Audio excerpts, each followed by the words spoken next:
What happens when the rules of avoidance collapse? In the wild, most predators survive not by fighting, but by knowing when to step aside.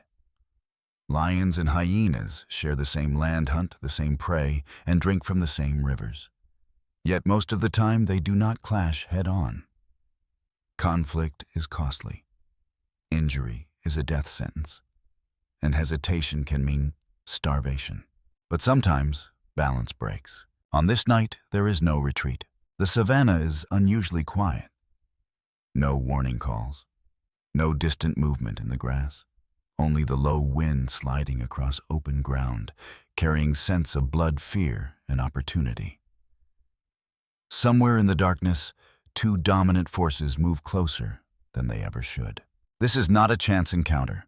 This is pressure reaching its limit. For weeks, prey has grown scarce. Migration routes have shifted. Water holes have shrunk. Every hunt now demands more energy than it returns. In conditions like these, predators are pushed into dangerous decisions, choices that would never be made in times of abundance. And when resources disappear, boundaries disappear with them. Lions dominate through strength. Their power is direct, overwhelming, and immediate.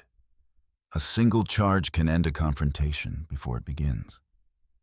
Their presence alone reshapes the land around them. Hyenas survive through something else entirely. They are not built for sudden victory. They are built for endurance, coordination, relentless pressure. They wait, they probe, and they return again and again until resistance weakens. What they lack in raw power, they replace with persistence. Normally, these two strategies avoid collision. Tonight they don't. Somewhere ahead, a carcass lies exposed. The remains of a large kill too valuable to abandon, too dangerous to defend alone. The smell travels far, drawing attention from every direction. Whoever controls it controls survival for the next critical hours. Both sides know this. The lions arrive first. Their silhouettes are unmistakable even in low light. Broad frame, steady movement, absolute confidence. This is their domain. Or at least it has been. But the silence does not last. From the edges of the darkness, shapes begin to form. Not one, not two, many. Low to the ground, circling, testing distance, watching reactions. Hyenas do not rush, they measure. The lions respond immediately. Heads lift, bodies turn, muscles tense. A warning is issued without sound. This ground is claimed. Yet the hyenas do not leave. They spread wider. They close in slower. Every step forward is calculated. Every pause is deliberate. This is not an attack, it is a negotiation written in threat. Minutes stretch. No one strikes first. Because the first to commit is the first to make a mistake. In the wild, dominance is not permanent. It is conditional. It exists only as long as it can be defended. And defense requires energy that is already running low. The lions understand this.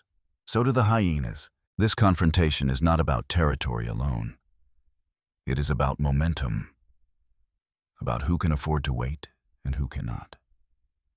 About whether raw strength can outlast coordinated pressure. One wrong decision here will echo for days. An injured lion may never hunt again. A fractured hyena may fall behind its clan. This is the moment before escalation, the thin line where instinct and strategy collide. And once that line is crossed, there is no return to balance. Because when predators stop avoiding each other, the savanna does not choose a side. It only reveals who is prepared to pay the price of survival. To understand why this confrontation becomes inevitable, it is necessary to step back away from the carcass, away from the tension, and look at the forces shaping the land itself. The savanna is not a static battlefield. It is a system constantly shifting under pressure from climate migration and competition. Seasons determine abundance, and abundance determines tolerance. When food is plentiful, predators coexist by distance and timing. When it is not, coexistence collapses. This season has been unforgiving. Rainfall arrived late. Grass growth stalled. Herbivore herds moved unpredictably, staying longer in some areas and vanishing entirely from others. For predators that rely on routine, this disruption creates a dangerous imbalance. Every failed hunt drains strength. Every wasted chase increases risk. Lions feel this pressure immediately. Their hunting strategy depends on precision and explosive effort. A successful ambush brings massive reward, but failure is costly. A missed charge burns calories that cannot be easily replaced. As conditions worsen, lions are forced to hunt more often, exposing themselves to greater danger with each attempt. Hyenas experience the same scarcity, but respond differently. They are opportunists by design. Their survival strategy is not tied to a single decisive moment, but to continuous adaptation. They can hunt, scavenge, harass, and retreat without committing fully. Losses are absorbed collectively. Energy is conserved through persistence rather than speed. These differences matter because when food becomes scarce, predators do not simply hunt harder, they change behavior. Territorial lines blur, timing overlaps, and tolerance fades. The lions guarding this carcass are not acting out of excess confidence. They are calculating risk. Leaving the kill would mean surrendering hours of effort. Defending it means confrontation, but confrontation might still be the lesser cost. The hyenas circling nearby are making the same calculation. Approaching lions directly is dangerous. But allowing the lions to feed undisturbed could mean losing access to critical nutrition for the entire clan.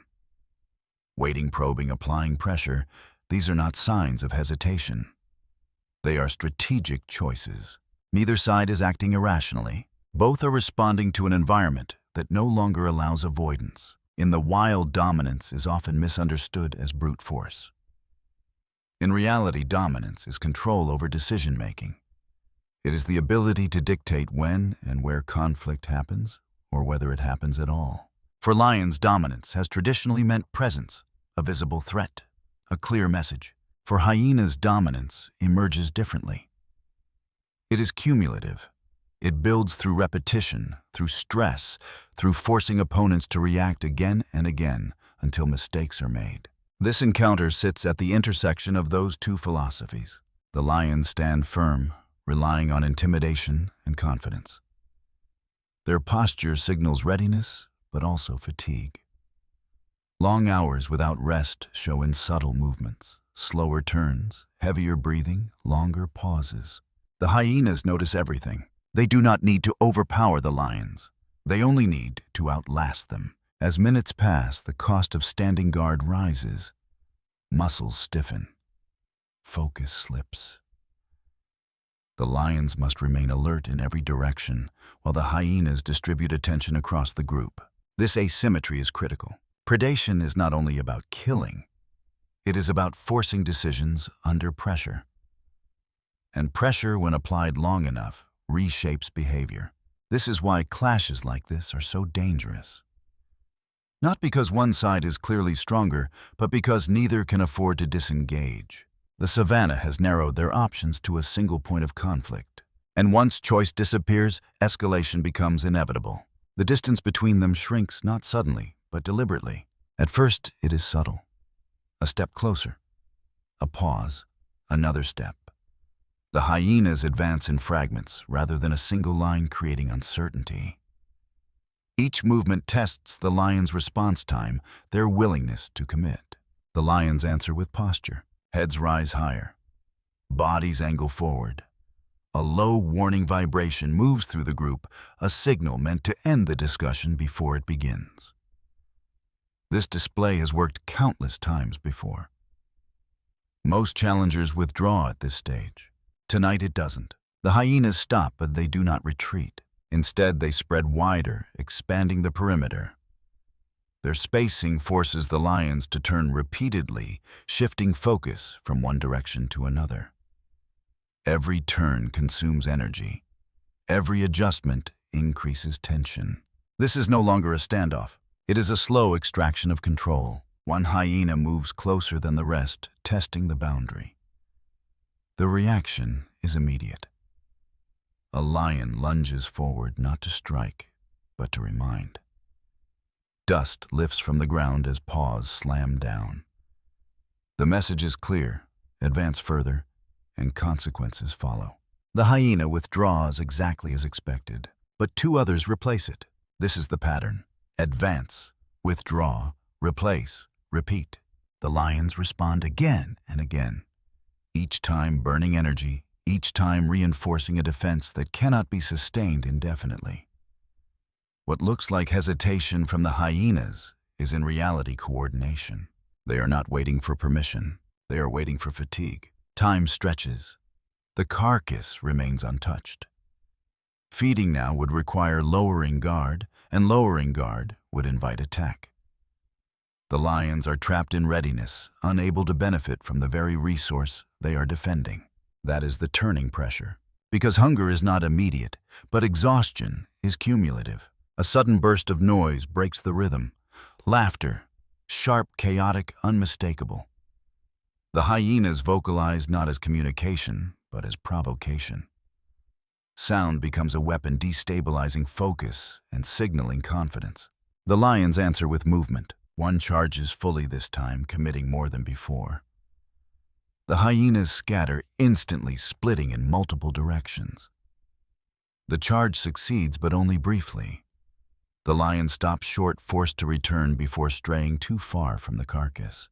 And in that moment of separation, the balance shifts. Hyenas close in from the opposite side, not to attack, but to claim space. The lions are now reacting instead of controlling. This is escalation in its purest form, not violence, but compression. Every choice narrows the next. Every response costs more than the last. Instinct urges the lions to end this decisively. But decisive action carries risk. Injury here would be catastrophic. A broken limb means starvation. A misstep means vulnerability. The hyenas understand this fear. They do not share it in the same way. Their strategy absorbs loss. An individual can fall back. The group continues. Pressure remains constant even if one member hesitates. The lions, by contrast, cannot afford fragmentation. Their strength lies in unity and synchronized action. If that unity breaks, dominance evaporates. As the circle tightens, the air itself seems heavier. Movements become sharper. Reactions quicker, but also less precise. The margin for error thins. This is no longer about food alone. It is about whether intimidation can still outweigh endurance, whether presence can defeat persistence, and whether the next move will restore control or shatter it completely. The moment arrives without warning. There is no dramatic signal, no clear declaration that the balance has shifted. Instead, it comes as a subtle breakdown, an instant where reaction lags just long enough to matter. One of the lions steps back not in retreat, but in recalculation. It is a fraction of a second, barely noticeable. But in a confrontation built on pressure, hesitation is loud. The hyenas see it immediately. They surge not in a charge, but in confidence. Distance closes faster now. The circle tightens unevenly, compressing the lions toward the carcass they can no longer defend effectively. What was once a symbol of control becomes an anchor. The lions regroup, attempting to restore dominance through unity. Bodies align, shoulders square. A coordinated response is forming. But coordination requires clarity, and clarity is fading. Fatigue has crept in. Muscles that were once explosive now move with restraint. Breathing deepens. The cost of every action is calculated against dwindling reserves. The lions are still powerful, still dangerous, but power alone no longer dictates the encounter. One hyena darts forward closer than before. This time there is no immediate countercharge. The pause is brief but decisive. Another hyena advances, then another. The lions respond at last, lunging together in a show of force meant to reset the field. For a moment it works. Hyenas scatter. Space opens. The lions reclaim ground. But the reset doesn't hold, because something fundamental has changed. The hyenas are no longer probing. They are committing. They regroup faster than before, closing the gap with renewed intensity. Their movements are sharper, more direct. The risk threshold has shifted. Loss is now acceptable. Momentum matters more. The lions sense this shift, and it forces a critical decision. To stay means prolonged exposure. To leave means surrender. Neither option guarantees survival. This is the paradox of dominance under pressure. Holding ground can become more dangerous than abandoning it. A sudden movement breaks formation. One lion pivots to face a flank threat, leaving a gap behind. It is a defensive adjustment, but it fractures the unified front. The hyenas exploit it instantly, pressing inward with noise and motion. The carcass is no longer central. Control is, and control is slipping. The lions pull back slightly, reorienting toward safety rather than possession. This is not defeat, but it is acknowledgement. The cost of defense has exceeded the value of reward. The hyenas do not chase aggressively. They do not need to. They fill the space left behind. What follows is not a violent climax, but a quiet transfer of power. The lions disengage, retreating to a distance where risk becomes manageable again. They watch. They wait. But they do not return. The hyenas claim the ground, not through strength, but through persistence validated. This turning point is not marked by bloodshed or finality. It is marked by decision, by the recognition that dominance is situational and survival demands flexibility. In the wild, victory often belongs not to the one who strikes hardest, but to the one who forces the other to choose. And tonight that choice has been made. As the tension dissolves, the savanna exhales. The noise fades. Movement slows. What remains is not triumph, but consequence. The hyenas feed not in chaos, but with urgency. This is not celebration. It is necessity.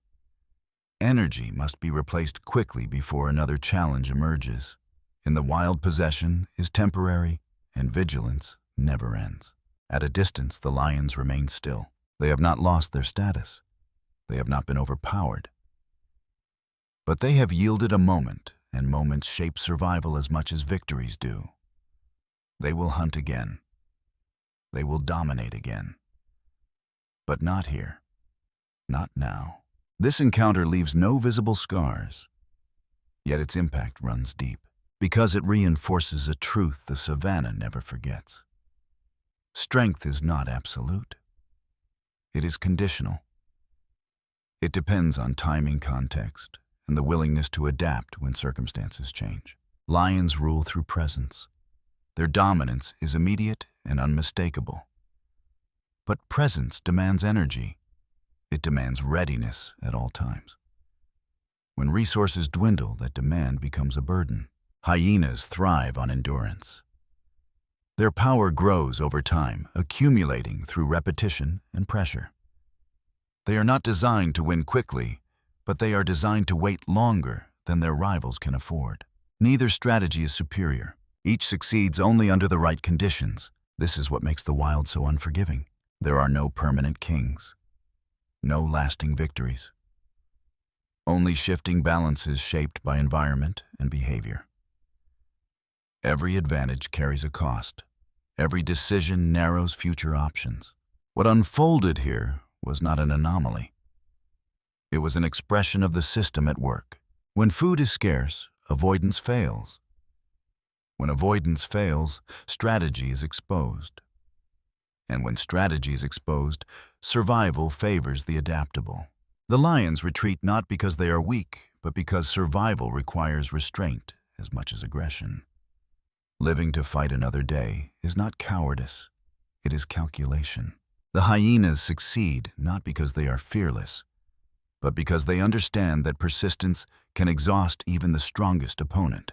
This is the lesson written into the landscape.